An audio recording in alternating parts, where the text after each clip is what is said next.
Okay, welcome to Ground Control and another episode of the Pilot's Lounge. Some of you know this, some of you probably don't know this, but I do all this in my not so spare time, so I'm getting kind of behind in my projects, and I will try to catch up with those as quickly as I can, time allowing.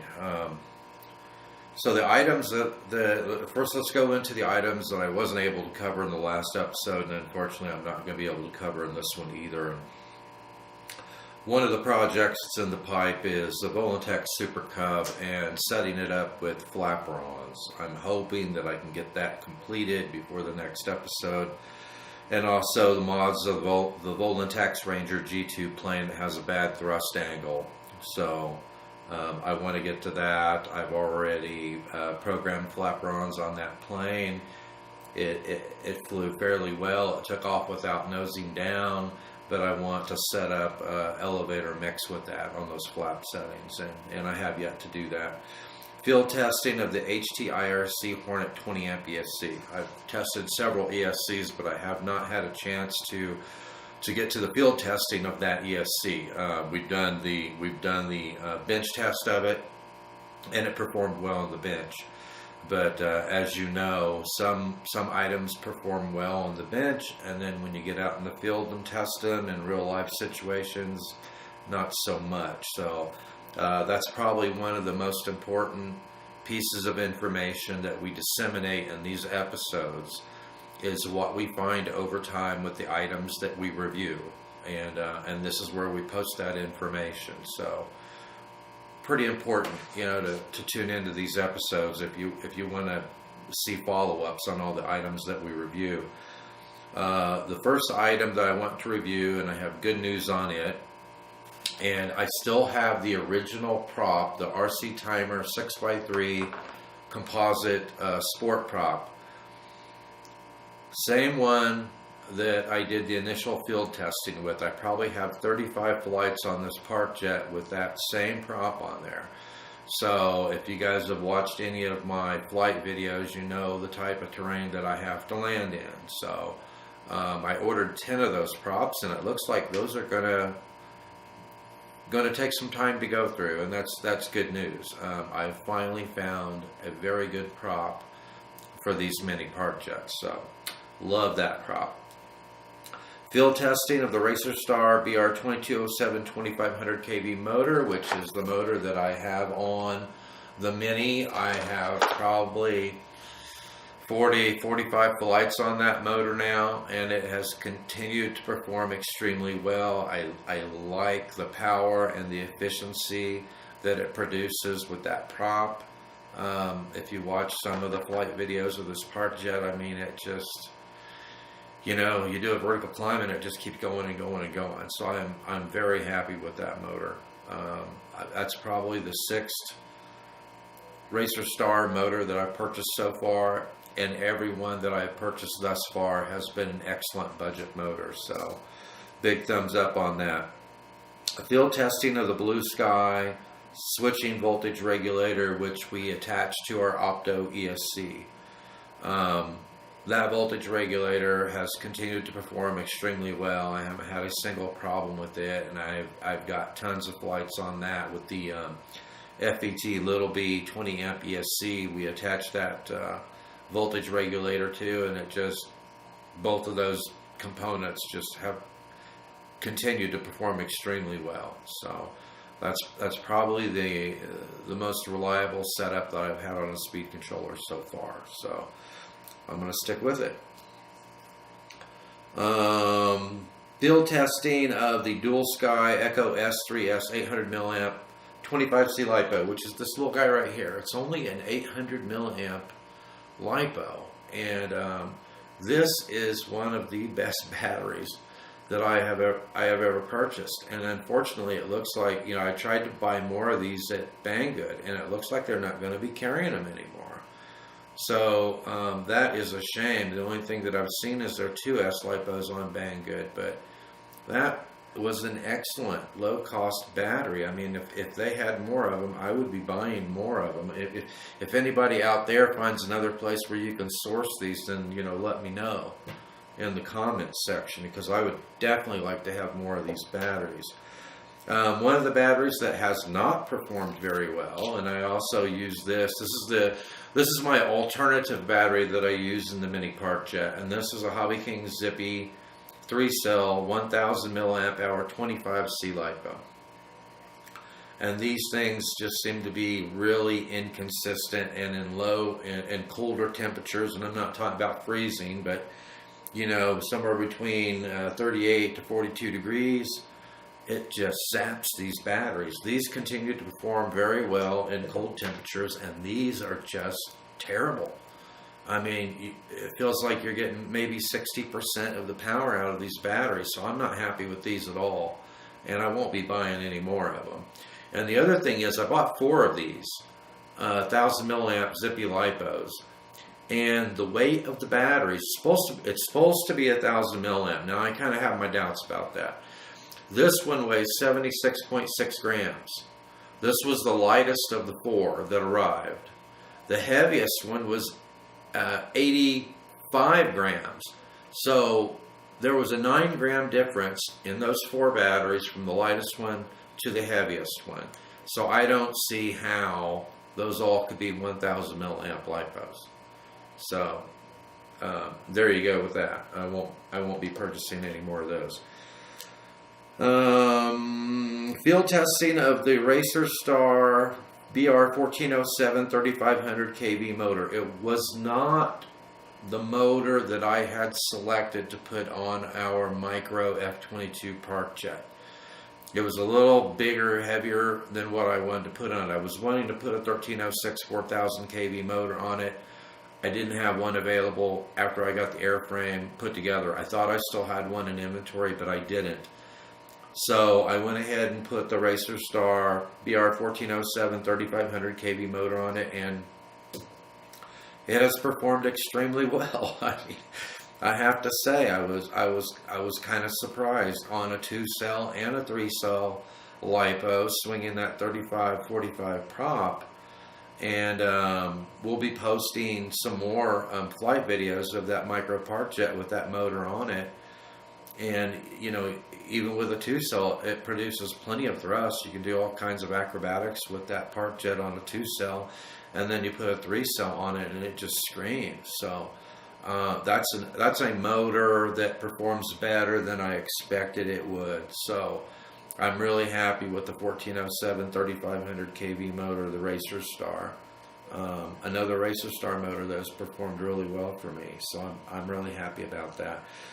Field testing of the Hobbywing Skywalker 2 to 3S 20 amp ESC with the 5 volt 2 amp BEC. On the bench, this tested fairly well. In the field test, it had very good throttle response. I got very good power out of it, but you know, I took this out, and I noticed that my flight times were extremely short, and it was a little cool out. You know, it was probably between 40 to 48 degrees, somewhere around there, on different days that I tested this ESC out. So I brought it back. I mean, my flight time was cut down between 1.5 minutes to 2 minutes. Now, you know, I normally fly that thing for about 6 minutes. So you're talking almost 30% of my flight time gone. So I really didn't know what was going on with that. So I brought it back. I pulled this speed controller out of the park jet. I tested 2 other speed controllers in the park jet. Same conditions, same temperature, same relative humidity, nearly the same wind speed, and it all came down to the speed controller. So although I like the way it performs, it just sucks the life out of the battery so fast. So I cannot recommend this speed controller for this power setup. It may perform better with a different motor and prop combination, but I just wasn't happy with the amount of flight time that I was getting out of this. It just seemed very inefficient. So there you go on that. The HTIRC 12 amp ESC, which is a 2 to 4 cell, and it has a 5 volt 1 amp BEC, linear BEC, of course. this performed very well on the bench. I took it out and I tested it out in the field.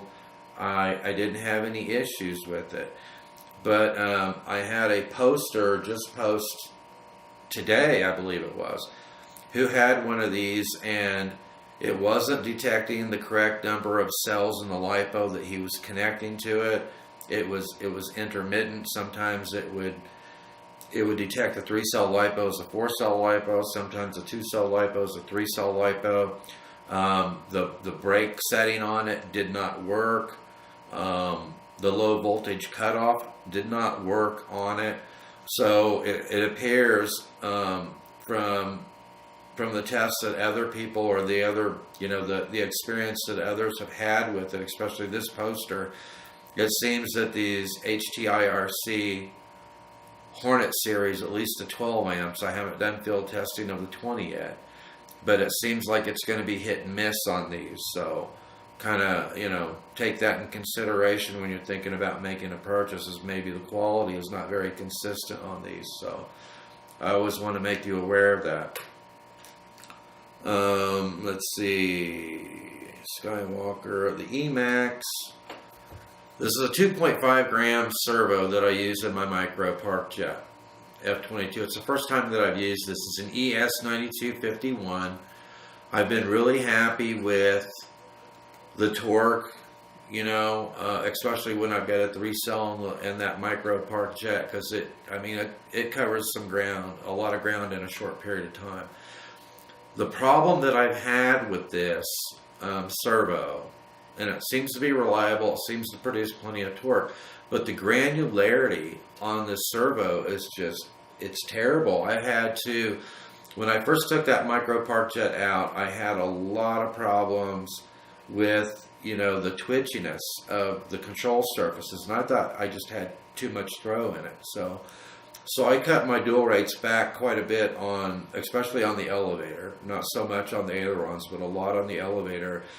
And then I took it out and flew it the other day, and it still seemed like it was pretty twitchy to me. So I ended up moving the control rod to the very inside hole on the servo arm, and then I also ended up having to move the control rod on the control horn all the way up to the top hole, just to get enough granularity in the elevator to where it wasn't, moving all over the place every time I put in some input on the elevator. So be aware of that if you're going to use any of these Emax ES9251 2.5 gram servos in your smaller aircraft. I think that I'm just going to have to source some different servos for my next build, because I don't, what happens if you can't make a mechanical adjustment to get the granularity that you need. So be aware of that. Next item is the 2.4 gigahertz micro low voltage receiver that it'll support a brushless ESC, or it has a built-in brushed ESC. It's a 4-channel, and I have 2 of these. This is my 3rd one. I have 2 of these that I have installed in brushless conversions in the WL Toys F949, Cessna 182. This is the receiver that I used for that, and I also use this exact same receiver in the RC conversion of our Chuck glider. And I have not had any issues at all with these receivers. I've flown out probably a couple hundred meters. I've never had any brownouts or anything with it, and they perform fairly well. But I did have one poster who just maybe the last couple of days posted and told me that the headers, the servo headers on his actually broke off, and he had to solder his servo wires onto the board. I mean, these things are tiny, so the big thumbs up to him being able to solder those servo leads onto this board. But yeah, I haven't had anything like that happen to the 3 that I have. but you know, that kind of makes me question the consistent quality that they may have on these. You know, the only thing that I can review are the ones that I receive, and I typically will buy one, and if it works out fairly well, then if I need another one, I'll order it again. And the first two that I received performed extremely well, and so I did order a third one. But you know, knock on wood, the two that I have in service right now are working very well. But keep that in mind if you guys are looking at purchasing one of these, that maybe the quality is not all that consistent. So, all right, so I think I've covered all of the review updates with all the field testing that I've done and all these different components since we spoke the last time. Project updates, let's see, the F22 Micro, Glue and Fly Series Micro that we had dubbed 1.5, I'm going to go ahead and release as version 2. I may have discussed this in the last episode, I'm not sure. But I haven't released those plans yet. I just haven't had time to go over them. I like to go over the plans with a fine-tooth comb 2 or 3 times before I post them, just to make sure everything is as it should be. And that also gave me an opportunity to put some more flights on the airframe, and I'm extremely happy with that Micro F22. So we're going to go ahead and release that as version 2, and then we're going to go forward with working on version 3 of our mini Glue and Fly Series F22. And I'm going to have a beta tester for this airframe, and I'll tell you who that is in the next episode if he doesn't mind me mentioning his name. But it's somebody that's got a lot of experience with teams that are developing park jets. So I'm ecstatic about having him test my next airframe before I release it. So that is excellent news. It's like an early Christmas present for me. So, all right. So what's in the pipe? Some of the stuff we already discussed. A chuck glider conversion with a tractor motor rather than the pusher, which is the first one that we did. The Volantech Super Cub flapper-on setup. I have the servos. I've just got to set aside time to be able to put those in and program it. And then we'll do some flights and testing with that. JJRC H31 quadcopter. It's an extremely durable toy quadcopter, but the flight controller has some issues. So what I'm going to do is I'm going to replace the stock with the B-Core flight controller, which I have used on my little tiny Whoop, and I really like it. So I'm going to be putting one of those on there. If that works well, then I'll go ahead and do a tutorial on that. Design and testing the Glue and Fly Series F22 Mini version 3, which I'm hoping we can release that early in the year, probably in January or February, depending on how the field testing goes. I have more items for review. A lot more items to get to, more field testing, more dust stop flights.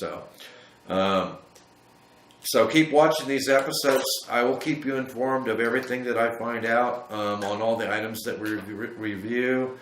If you buy any of these products and you use them and you run into any issues, let us know so that we can update that information in the next episode. So thanks for watching. Please give a thumbs up. Don't forget to subscribe. Don't forget to check out our Patreon site. We have a lot of free content there as well. And I will see you in the air.